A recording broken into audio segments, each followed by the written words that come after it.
Today 24 news सत्य परिस्थितीचा सविस्तर आढावा। खरेदी केलेली मोटारसायकल स्वतःच्या नावावर करण्यासाठी आवश्यक ती ऑनलाईन फी भरली होती।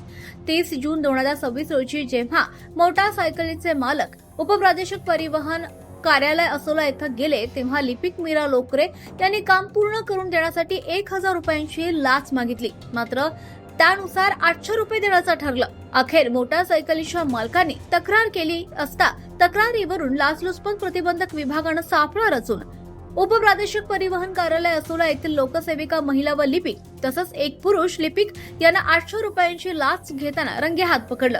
त्यानंतर कारवाई करत आरोपी महिला लिपिक आणि पुरुष लिपिक या दोघांनाही ताब्यात घेण्यात आलं असून अटक करण्यात आली आहे। महाराष्ट्र टुडे मराठीसाठी ब्युरो रिपोर्ट मेहबूब शेख, परभणी।